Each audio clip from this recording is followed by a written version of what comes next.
Welcome to another episode of the Black Business Roundtable, a Fireside Chat with Larry Ivory. This is episode 2, and today we are unpacking state agencies, their acronyms. What do they do? What are they here for? What is their purpose? How do we do business with them? There's so many different areas of the state of Illinois where we as taxpayers pay into, and as business owners, we want to do business with them. So today we're going to be demystifying who those agencies are, what those acronyms mean, and we are going to be sitting at the footstool of Mr. Larry Ivory, a titan in Black business advocacy. Without any further ado, I want to present to some and introduce to others the star of the Fireside Chat, Mr. Larry Ivory. Good evening, sir. Good evening, MC. It is my pleasure to be on the show again. These are very informative sessions, and my hat's off to your creative genius in terms of putting this together. Hey man, listen, this is what we do. You. God said that He adopted us as heirs and joint heirs unto Jesus. And when I came into the chamber, you adopted me and started pouring this wisdom into me. And we got to pass this thing out. We can't be stingy with it. We need to tell other business owners so that we're preparing the current generation and the next generation. So my hats off to you, sir, for even taking the time to do all of this, sir. So today's episode is about all of these agencies. We hear about when we're on the radio show, the Wake Up Show Chicago, powered by the Illinois State Black Chamber of Commerce, every Saturday morning at 9 a.m. on WVON. Yes, I had to give a shameless plug because I'm one of the co-hosts, along with Mr. Ivory and Buddy Love, and we can't forget the incomparable LaDonna Ray. But we're on the show and we'll say do it, and we'll say IDOT, and we'll say BEP Council, and you know what? To those people that's just trying to get into business, and to some that's been doing this thing for 20 years, they don't know what any of those things mean. So, today is that show, volume 2, to unpack that. So that's what we're here to do. So, you know what? Prayers, I kicked it off saying IDOT. And we spend a lot of time talking about IDOT on our show. And matter of fact, this past Saturday, we actually spent a lot of time talking about IDOT. So why don't you unpack that for us, sir? Well, IDOT is IDOT. That stands for Illinois Department of Transportation. Every state has its own Department of Transportation who's responsible for all horizontal construction that happens in their state on the major thoroughways. And that's what the Department of Transportation does. In terms of doing that, not only do you have the general contractors, but you also have all the other services that come along with that, whether that be painting, whether that be bridges, whether that be highway, asphalt, guardrail, landscaping, tree removal. All those are part of what IDOT does in terms of keeping infrastructure moving forward. What makes a third world country is the lack of infrastructure. We are the economic giants we are because we have some of the best infrastructure in the world. And we have to invest in infrastructure because infrastructure allows goods and services and people to move freely throughout the country. If you don't have good infrastructure, then people can't get from one place to the other. Goods and services can't be delivered to on time. Like in some third world countries, you could place an order and it was supposed to be there last 2 days from now. It may get there a month from now. And they expect that because that's the nature of what we see in third world countries. They don't have the economic infrastructure put in place. So America invests a lot of money in infrastructure. And IDOT is very important to me because every time there's a pothole that you hit and your car begins to rattle and your tire rod goes bad, you got a leak in your tire because you hit something hard, that's IDOT who comes along and fixes those things for us. And so, I think their job is rather important, Illinois Department of Transportation, and they were actually the benefactor of I believe the largest benefactor in Illinois of the infrastructure bill that President Biden did. That would be right. They were the largest benefactor of that. Yeah, absolutely. IDOT budget tripled when they passed the bipartisan infrastructure bill. It tripled the amount of projects and opportunities for people to do business. That's why when you drive up and down the state of Illinois, you always see construction. And keep in mind, Yes. construction and fixing the roads are essential to keeping the roads in a place where goods and service can move freely. So it's always about economics at the end of the day. It's not just about public safety, even though public safety is a critical issue, moving people. It's about goods and services being able to flow from one place. Those trucks, those big trucks who move all those goods and services, they got to have good roads in order to get to their final destination.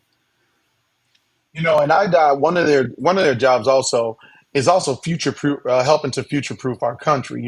One of the projects that they're working on right now is also as part of the infrastructure bill is to have, I don't want to call it a gas station, but Charging station. electric charging stations every 50 miles of interstate highway that's owned by the U.S. government. And I say owned by the U.S. government because I'm not, I inquired about what about those roads. Some of the roads in Indiana are not owned by the state of Indiana. They lease them out. So it's a little fuzzy about whether those roads are going to be included also. But that's one of the projects that IDOT is working on, and that they do with our money, Hmm. and how they help us with our commerce.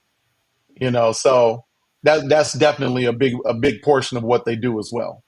Yeah, You absolutely. know, The Department of Transportation is so essential to our economy. Omar Osman is the Secretary of Transportation. Him and I go back 20 years when he was a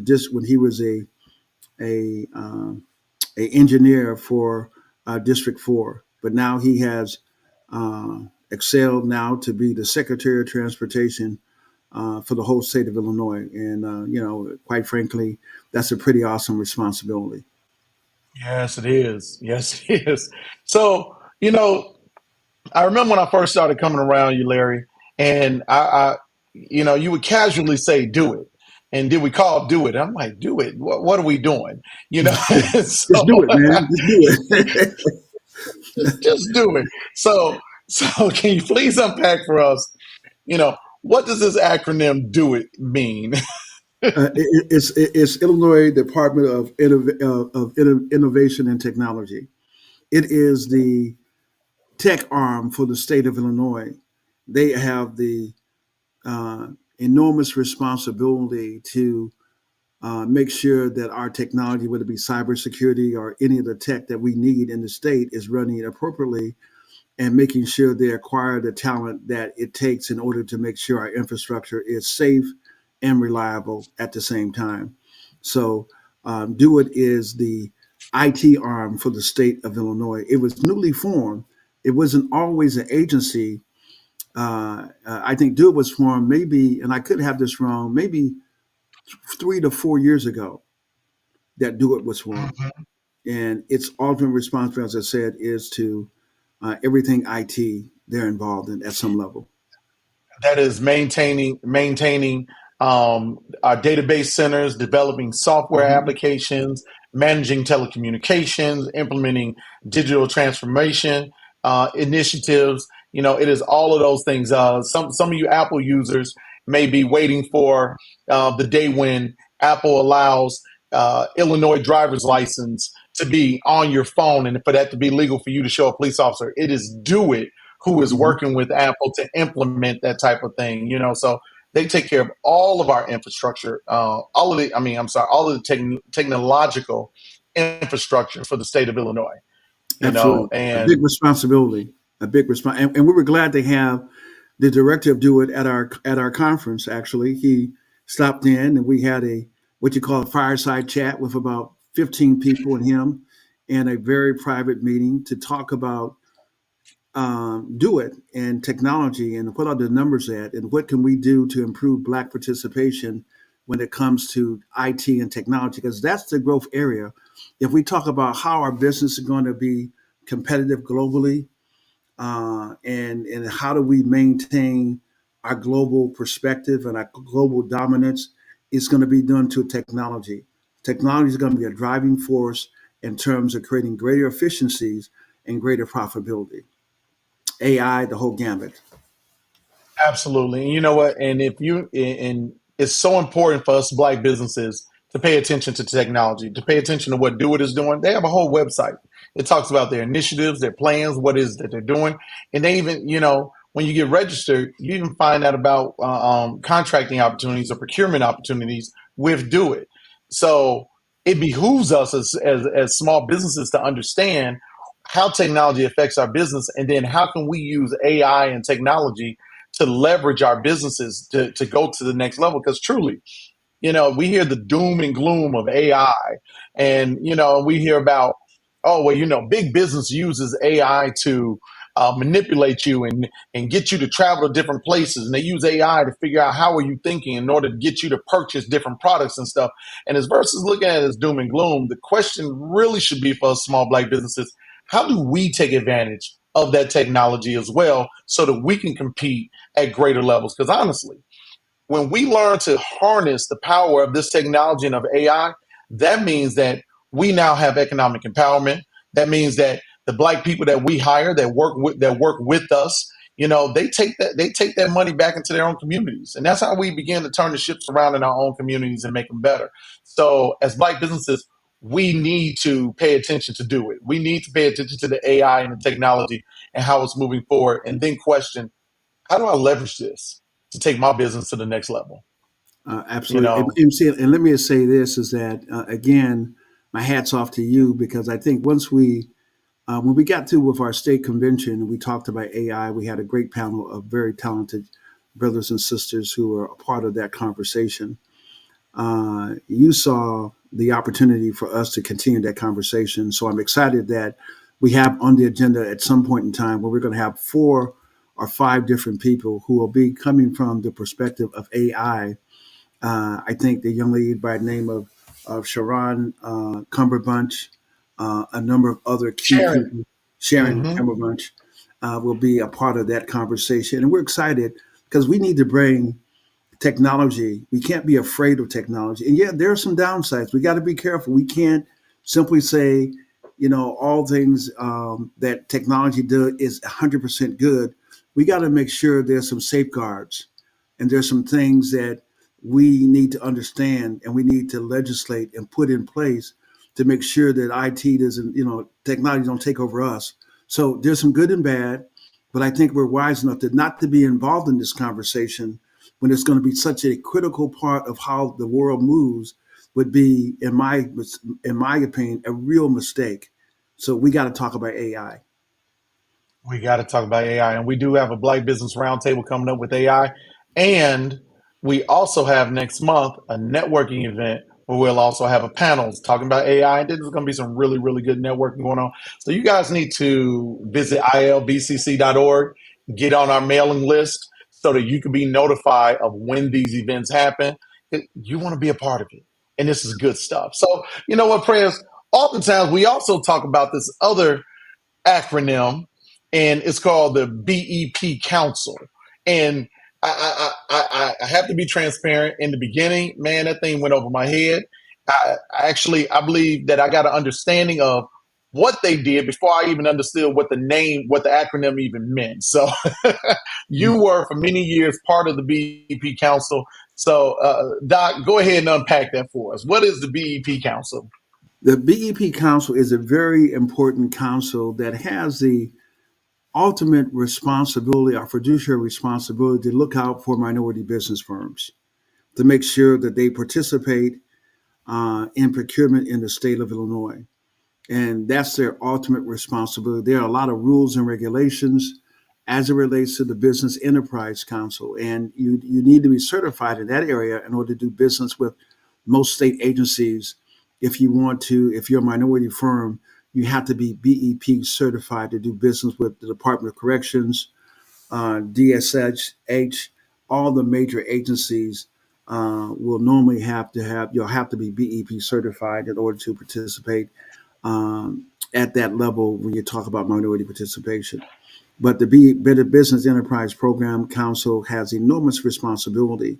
One of the real responsibility it has is that it has an obligation to look out for the interests of Black business. Let me give you two areas that I think we got to focus in on that we don't often talk about, and most people don't even understand. It's what they call exemptions. The BEP Council has the ultimate responsibility when they have exemptions, and exemptions is where colleges, companies, agencies get exempt. And there's requested exemptions and there's required exemptions. Required exemptions could be payroll.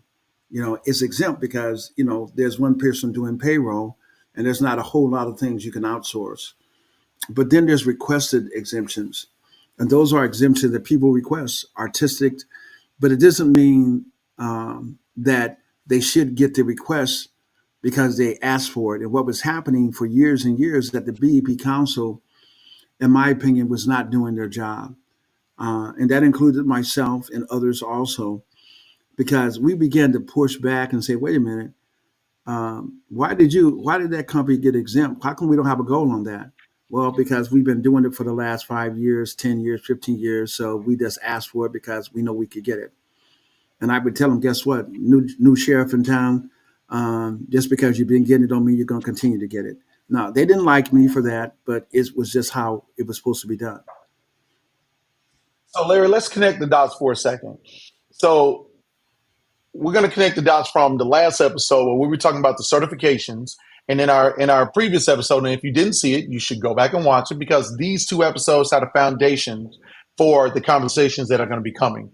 And one of the things we talked about was minority participation on various contracts within the state of Illinois. That there are contracts that go out, whether they're with the Department of Transportation, education, the university system, so forth and so on, that they have a certain portion of money or participation from minority companies that are needed. So we talked about that in the last episode. And so now when you speak about the exemptions come into place where if one of those agencies say, well, you know what, we're supposed to do, we have this $100 million contract we're going to put out there for bid, and whoever wins the bid has to have a certain portion of minority participation, and Mm-hmm. that's typically a percentage. And so when you speak about exemptions, and people coming back and getting those exemptions, that's pretty much saying, hey, we could not find enough minorities in order to fulfill this 3%, 4%, 20%. And so we're asking for an exemption. Go ahead and let us get this contract and spend the money, how we see fit, or with who we see fit, as versus making sure that we're meeting these BEP Council numbers. Is that how we're Yeah, connecting the dots here, or clear it up a little bit more for us? yeah, it is. It is a very peculiar process when you say that. First of all, let me go back to the legislators, and the Black Caucus had three pillars. One of the pillars were procurement, and they raised the goal from 20% to 30%, a 50% increase. And that was pretty substantial, which means that on a $100 million procurement, that 30% of that, which would mean $30 million, would have to go to diverse firms. Okay. Exemption Right. says, okay, but let's define what goes under that participation. So there's a way that you can begin to reduce the numbers. So that $100 million, that would have been $30 million. What people try to do is say, well, okay, wait a minute, this and this and this is exempt. So instead of now having 100 million that has a goal on it, you have 50 million that has a goal on it. Okay. So now instead of 30 million, you have 15 million. Then they find other ways to continue to reduce it.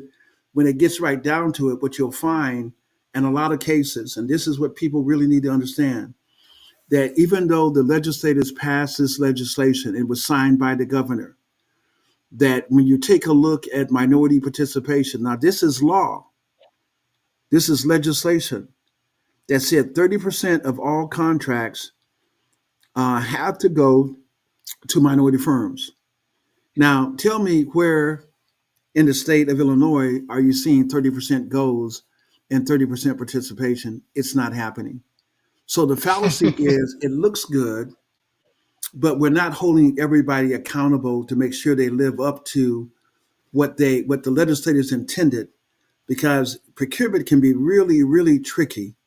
And those who are in it know 101 ways to get in the way of what it should be doing in order to continue to do what it has been doing. And that has been doing has been leaving us out.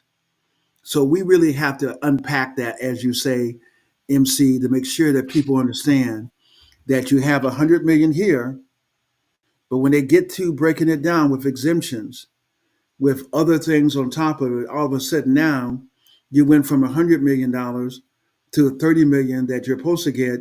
Now you reduce it down to 10 million, and now you're getting 30% of 10 million, which is $3 million, and you exceeded the goal. So people are celebrating, and they don't understand that they have incredibly tainted the numbers in such a way that it looks like they're performing well, but in reality, they're doing really, really, really bad. And we are suffering because of it, because we don't understand the rules. And this is why this program and what we're talking about is so important, to understand how this game is played. Exemptions, requested and required exemptions is one thing. Then you have the other things in terms of other things that they do in order to reduce the participation that we have to be aware of. Whether it be exemption, requested or required exemptions, or whether it be the sheltered market that they can utilize and have not utilized at any significant degree, from my perspective. Now I know that we're gonna do a few episodes on the sheltered market, but what I want to know is, so the BEP Council, they're the Hmm. ones that are supposed to be policing. Absolutely. Are they the ones that are supposed to be policing these contracts that make the minority participations? And they're also the ones that the request for the exemptions go to. Absolutely. So they're See, the ones that are providing that or not. Okay. yeah. Here's the tricky thing, guys, is that government sometimes is very clever about getting done what they want to get done, but still making themselves look good, as a rule of thumb. And so when you talk about those issues like that, MC, in terms of what they're required to do and what the BEP Council is required to do in terms of making sure that everybody is held accountable and that they're supposed to be the advocate for minority business collectively, and making sure that there's adequate participation when it comes to that. Their responsibility, um, but their responsibility is clear in terms of what they're supposed to do. But if you don't have the right people on that council, then a lot of times, if you don't have people with a degree of knowledge and expertise, then people don't want to be embarrassed, as a rule of thumb. If they don't know something, sometimes they'll ask if they got strong personality, but sometimes they'll sit back and just listen. And hopefully, as years go on, they begin to pick up things and begin to understand and get more involved and engaged. But the exemptions and all these things are part of a process that we have to understand, and who has the power and the authority. Because even when it comes to the sheltered market, only the BEP Council can declare a sheltered market. The governor can't declare it. Nobody else can declare it. It has to be voted on by the BEP Council. That's why the BEP Council becomes so crucial, to make sure that people that represent us are on the council, because they should be an advocate to make sure there's adequate Black participation, minority participation across the board. And even though we're saying we got 30% gold, we're still doing less than 2%, as a rule of thumb, when it comes to Black participation. Now you said that they are an advocate. Um, are they? Our last episode we talked about the certifications. Are they an advocate for everyone, or are they advocate for only people with certifications? How does that work? Well, they should be an advocate for all, because when you're taking a look at disparity studies, utilization, people want you to be certified, because if you're certified, they can raise the goals. And that's why certification, we didn't talk about in the last episode, but it's important. If you have only one or two people who are certified in IT, then you're going to have a small goal, because the rules state that you got to at least have three people in order to set a goal. So if you only have two people in the industry, then there's no goal to be set because there's not enough of the criteria being met. So the more companies get certified in IT, the greater the goal can be because you can show utilization, underutilization, or overutilization. So it's important from a strategy point of view to understand as many people as you can get certified helps you to improve the numbers in terms of how they evaluate participation. So this BEP Council is very, very important. And you said that they are also the ones that who establishes what a sheltered market is. So since you put the word out there, what is a sheltered market then? Because, I can hear somebody saying in a sanctified imagination, are we talking about a farmer's market with shelter over it? Are we talking about what are we talking about when we say sheltered markets? You put it out there so, The because we're sheltered dealing with market acronyms and it is for protection to give you cover. I mean, that's why it's called the sheltered market. But it's supposed to protect minority business. The sheltered market is a procurement law that's in the procurement code that says that at every BEP council meeting that there should be time allocated to discuss discrimination. And it goes on to say, and if you find there is discrimination, then it says you shall establish a sheltered market to correct the discrimination. And it can be negotiated and non-negotiated bid. Now that's what the law says. So at every council meeting, now if you ask the council people now on the BEP council, is everybody holding everybody accountable to make sure that every BEP council meeting that there is time set aside to discuss discrimination? I can tell you emphatically, no, it's not happening. Matter of fact, they're breaking the law. They got hit by the inspector general for not doing it, and they're still not doing it because no one's holding people to feet to the fire. And if no one says anything, they believe in letting sleeping dogs lie. And when you become an advocate and know it, then it's time to move you off the board so that they can put someone who don't understand at some level, don't understand, or don't have the same degree of passion. But it's all about making sure they continue to keep things status quo, not open the doors of opportunity where America was designed to do from the very beginning. so they want to, in some cases, they'll rather have people who won't be as effective as Yeah, and that's not to throw any shade on the people who are on the current BEP council because I think all right. of them have their heart in the right place, but you don't always have the same degree of knowledge that some other people have, like Charlotte Roberts had and Sharon Matthews, who are neither one of them are still on the council, but they had an enormous amount of knowledge. The other people, I dare say, don't have their expertise and knowledge that they brought to the table in the same fashion.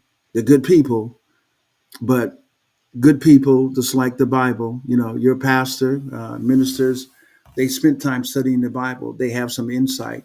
Someone who just got into the Bible may not have the same degree of insight. That's true about everything. So it's important for us to understand that.